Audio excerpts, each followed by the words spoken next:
रायगडच्या राजकारणात सध्या वातावरण भयंकर तापलंय। कारण एकीकडे मंगेश काळोखे यांचं हत्याकांड प्रकरण, त्यावरून शिवसेनेचे आमदार महेंद्र थोरवे यांचा थेट राष्ट्रवादी काँग्रेसचे प्रदेशाध्यक्ष सुनील तटकरे यांच्यावर गंभीर आरोप आणि आता 65 कोटींचा अब्रू नुकसानीचा दावा। या सर्व घडामोडींमुळे रायगडचं राजकारण भलतंच ढवळून निघालंय। महेंद्र थोरवे आणि सुनील तटकरे यांच्यातील वाद इतका विकोपाला गेलाय की सगळा जिल्हा हादरलाय। आता हे नेमकं प्रकरण आहे तरी काय, याबद्दलच आपण सविस्तर जाणून घेणार आहोत या व्हिडिओच्या माध्यमातून। दरम्यान चॅनलवर नवे आला असाल तर चॅनलला सबस्क्राइब तर कराच। त्यासोबतच आमचं नवं व्हॉट्सअप चॅनलही सुरू झालंय। त्यात तुम्हाला सगळ्या अपडेट्स, दिवसभरातील सर्व व्हिडिओजच्या लिंक आणि बातम्या एकत्र पाहायला मिळणार आहेत। त्यामुळे आम्हाला व्हॉट्सअपवरही फॉलो करायला विसरू नका आणि याची लिंक तुम्हाला बायोमध्ये मिळेल। तर विषयाला लगेचच सुरुवात करूयात। हे प्रकरण नेमकं आहे तरी काय जाणून घेऊयात। महेंद्र थोरवे आणि सुनील तटकरे यांच्यातील वाद हा रायगड जिल्ह्यातील राजकीय वाद आहे। महेंद्र थोरवे हे शिवसेना शिंदे गटाचे कर्जत मतदारसंघाचे आमदार आहेत, तर सुनील तटकरे हे अजित पवारांच्या राष्ट्रवादी काँग्रेसचे प्रदेशाध्यक्ष आहेत आणि त्यांची कन्या आदिती तटकरे या मंत्री आहेत। आता या दोघांमधील वादाची पार्श्वभूमी खूप आधीपासूनची आहे। म्हणजे तुम्हाला सांगते, दोघांमधले वाद हे 2024च्या विधानसभा निवडणुकीपूर्वी सुरू झालेले ते अजूनही सुरूच आहेत। या वादातील मुख्य मुद्दा होता तो म्हणजे पालकमंत्री पदाचा वाद। महेंद्र थोरवे यांनी सुनील तटकरे यांना महायुतीला लागलेला कॅन्सर म्हटलं होतं आणि त्यांना महायुतीतून काढून टाकण्याची भाषा केली होती।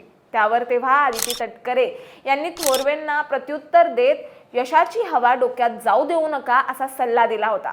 पुढे रायगडच्या पालकमंत्री पदावरूनही रस्सीखेच झाली।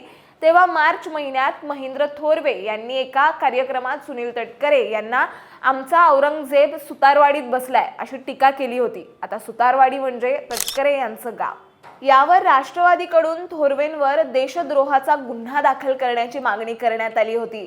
बरं, एवढ्यावर महेंद्र थोरवे काही थांबले नाही। त्यांनी पुढे थेट तटकरे कुटुंबियांवर म्हणजे अगदी आदिती तटकरे सह सरकारी जमीन लाटल्याचा गंभीर आरोप केला आणि त्यांच्या राजीनाम्याची मागणी देखील केली। पुढे संपूर्ण जिल्हा हादरून गेला जेव्हा थोरवे यांनी मंगेश काळोखे हत्या प्रकरणात सुनील तटकरे यांच्या घरातच हत्येचा प्लॅन रचला गेल्याचा आरोप केला। यामुळे रायगडमध्ये वातावरण प्रचंड तापलं।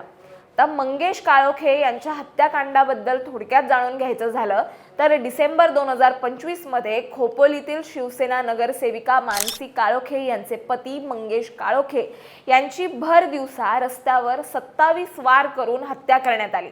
तुम्हाला माहित असावं म्हणून सांगते, मंगेश काळोखे हे आमदार महेंद्र थोरवे यांचे कट्टर समर्थक होते। पुढे या संदर्भात काळोखे कुटुंबियांना भेटून थोरवे असं म्हणाले होते की या हत्येचा कट खासदार सुनील तटकरे यांच्या सुतारवाडीतील घरातच रचला गेला। एवढंच नाही तर थोरवे असेही पुढे म्हणालेत की रायगडचे आका सुनील तटकरे यांच्या सांगण्यावरून विरोधकांची हत्या होते, रक्तरंजित राजकारण सुरू झालंय। यात त्यांनी नाव घेतलं ते राष्ट्रवादीचे रायगड जिल्हाध्यक्ष सुधाकर घारे, जे तटकरेंचे निकटवर्ती आहेत, त्यांचं आणि इतरांवर गुन्हा दाखल झाला असल्याची माहिती आहे। दरम्यान थोरवेंनी SITची मागणी केली होती आणि आरोपींच्या तातडीने अटकेची मागणी देखील केली होती।